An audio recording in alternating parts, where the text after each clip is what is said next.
Welcome to Cody in the Cinema. Today, I'm discussing my top 10 picks of the best 10 Robert De Niro performances.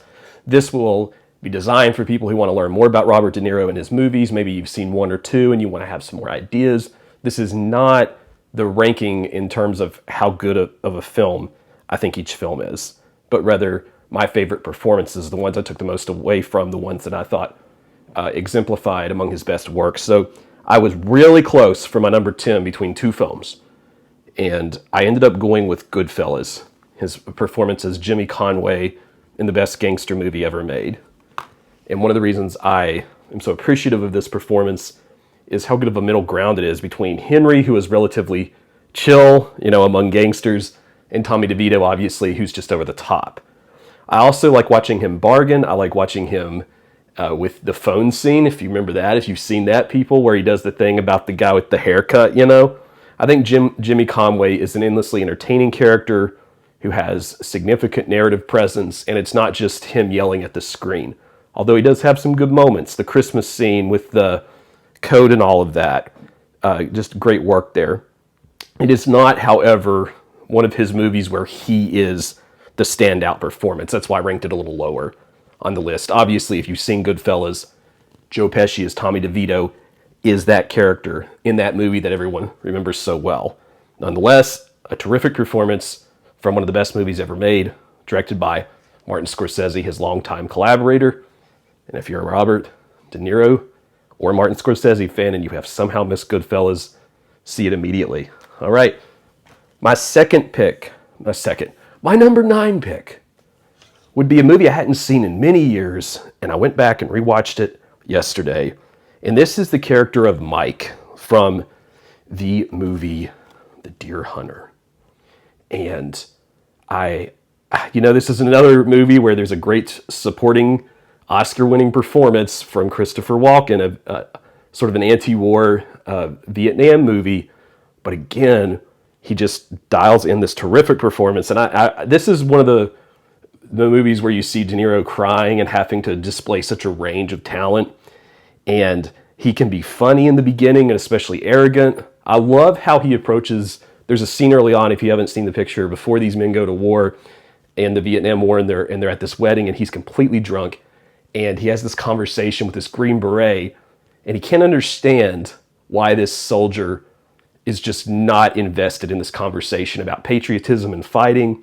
And the various mix of reactions that he has, from disgust to sort of laughing it off, it's a really convincing scene. And there's a scene toward the end with Christopher Walken that's kind of low-key, and then it's not, and then it's, goes to the moon and back. That performance, and even him just with a beard, and it's not as much your typical De Niro thing throughout. Of course, there is a part where they're in Vietnam that feels a little bit more mainstream De Niro, but totally great performance all around. And there is a little bit of hate on the movie in general. As a side note, people say like the wedding scene is too long. It's not. It's fine. Watch some Tarkovsky sometime and tell me a scene can go a long time. Great performance. All right, next up. This one is a performance. He did win an Oscar for this, and he had to do so much. He had to learn Sicilian. He studied tape of Marlon Brando. I mean, can you imagine? The Godfather Part 2. You've got to play young Vito Corleone, and you have to be the young version of one of the most iconic actors in history who won an Oscar before you did, and you have to make it as compelling alongside of another story that's going on with Al Pacino, who is also one of the most iconic characters in movie history, and he nailed it as the young Vito. And again, this is a more quiet performance from him, a little bit more restrained, and he really delivers that charisma of Vito. Sometimes people say, De Niro can only do the loud kind of tough guy thing, but here I feel like he has that range, and the Academy thought so too when they gave him the Oscar. The Godfather Part 2 is an excellent study for any actor who really wants to get into that method acting and that preparation to watch. Godfather Part 2. Absolutely awesome movie. And I love I think I got this from Walmart. Yeah, this is the 2022 Paramount Steelbook with his picture. Oh, it's so awesome. So is the first one with Marlon Brando. So check out that Steelbook if you like Steelbooks and haven't. Now, another character that took me a long time to really wrap my head around, and this is a top 10, 20, 30 movie for me. Noodles, the character he plays in the gangster classic, is often misunderstood or people see the wrong versions of it, but Once Upon a Time in America, the character of Noodles is that quintessential range of Robert De Niro.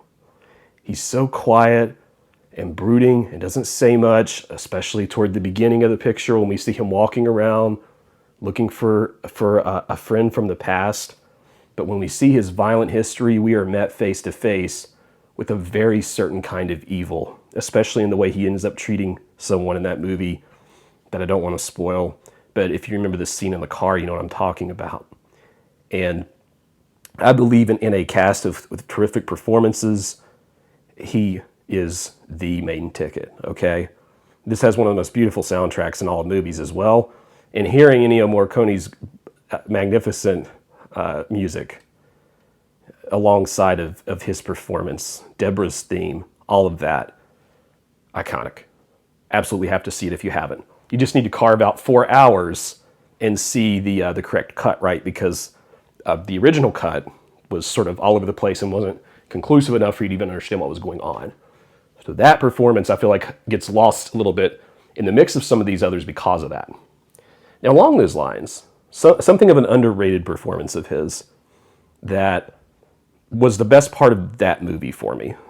Killers of the Flower Moon, Scorsese's most recent as of the making of this video. I kind of knew what I was going to get out of De Niro. I knew he was going to be manipulative and that he was going to basically screw over the Osage people in this story about rich people just screwing over Native Americans in general and being malicious. But I didn't know that this would be the actual most evil character De Niro had ever played. And this character is just so invested in being evil. It's like that's what he is. And he's quiet about it, and he's so understated about it, and he manipulates Leonardo DiCaprio's character so well. It's a beautiful thing to see, although a terrifying thing to see him in that role. And I'm surprised he didn't win another supporting actor for that, because that was one of his best performances. It just wasn't as loud and bombastic as some of the others. Now, in a role that's kind of a mix of all these things, I have at number 5, Rupert Pupkin. Not Pumpkin, Pupkin. Rupert Pupkin in The King of Comedy, one of the great black comedies that didn't do well, I don't think, at the time that it came out.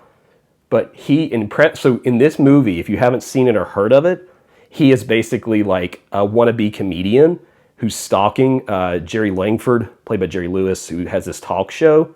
And he like gets way too into being a stalker of that particular person. And in prep for this, I was reading, like, apparently he met with like a few of the people that were like basically stalking him so that he could like get to know what that was like. Like, he would talk to them. Just an absolute dedication to that role. What I love is there is a kind of a whole stand-up comedy act that you do get in part of this movie. And it's pretty funny, and so is the rest of the comedy in the picture. But he makes you laugh at how it's great black comedy. And on top of that, he is awkward and he is scary, especially like those waiting room scenes when he's waiting to hear from Jerry and he's just like awkwardly in the waiting room. That's just terrific work. So The King of Comedy gets my number 5 spot as one of his best performances. And the last 4 here, they are on this like upper level of all-time great performances. And my number 4 pick is a movie that I think is a little uneven, and the ending's not great, and it's not as tightly directed as some of the Scorsese movies, but nonetheless, it has a legendary performance from Rob De Niro as Max Cady. in Cape Fear, the 1991 version, not the Robert Mitchum version, although Robert Mitchum is in the remake. Fun fact if you didn't know that. But he is, he actually had dental work done, apparently, on his teeth. And I'm not a dentist, so I don't want to try to explain that. But he had dental work done sort of for the picture and then had it reset, however that worked out. And he wanted it to look more evil, and he trained a lot to get himself so physically imposing. I mean, those shots of him, the prison shots, he just looks scary. He's so good. His physicality in that movie is so good when he's in fights. A lot of people have panned The Irishman for like old De Niro not looking super convincing when he's like kicking the dude in that film. But in this one, oh my goodness. Like, Max Cady still scares me, and I've never met him. And thinking about Robert Mitchum, okay, gave one of the great all-time villain performances in the original Cape Fear. Well, also as Night of the Hunter, that character. But to actually like rival that is insane. Like anytime you're toe-to-toe with Robert Mitchum, you're doing something right. And he's manipulative, especially to Juliette Lewis. Oh, such a tough movie to watch. The way he just behaves, oh man, makes your skin crawl. Now, one of his breakout roles, I guess his actual breakout role, a movie I have, of course, I did a whole film analysis on this, but Mean Streets as Johnny Boy, he is off the chain unhinged in this one. And this is my number 3 pick. I mean, like, he blows up stuff in the mailbox. He's like shooting guns off a roof. Like, but you wonder, hey, why does some guy that's connected like Charlie, played wonderfully by Harvey Keitel, why does he put up with Rob De Niro? He does it because the guy's kind of funny and kind of fun and kind of useful in a fight. And it becomes this believable dynamic of a toxic friendship. And when it counts, when Rob De Niro really needs to be nasty, he is, but then he can break down crying like he's the victim. Such a good supporting acting performance in that. And that's my number 3 spot for that reason. Now, let's go to our last 2. What if you had an actor who lost a bunch of weight or gained a bunch of weight for a role? Okay, we've seen that before. But what if that person also did real professional fighting to get in the role of my number 2 pick, Raging Bull, Jake LaMotta? His Oscar-winning performance, still legendary. His exchanges with Joe Pesci, the pure rage, the tender moments with Vicky when he's in the ring just like pummeling away at dudes or like standing up there taking a beating. It is one of the most compelling things ever put to screen. One of the best black and white movies. And he's funny. There's a scene I love the scene at the dinner table when he's like telling his wife, hey, go cook it, it's no good. Remember that? And then like the next minute, he's just messing around with his brother. Then he's angry at his brother and he's telling him not to cuss. I mean, it's a terrific performance. And gosh, going through each of these, I'm like, I have to rewatch this movie again. And I haven't seen Raging Bull in a while. Somewhere I've been packing to move into a new house, and I got to find my Raging Bull again here, I guess, when I move and pull that one back out. But real great movie. And finally, my number 1 pick. This is my favorite Scorsese movie. This is my favorite De Niro movie. And one of my favorite movies, period. Top 10. I love my still book of this. It's so beautiful, isn't it? Taxi Driver. It's so like, you don't even see his face and you're already scared of it if you've seen the movie. He worked like long hours to prepare as a taxi driver. I think he took like 12-hour cab shifts driving around New York. This is the full display of De Niro. A little bit funny, awkward, charming, scary, super scary, violent, all of it on the screen. And I think that as Travis Bickle, the single best soliloquy, if you will, in movie history, him talking to the mirror will make you scared of mirrors.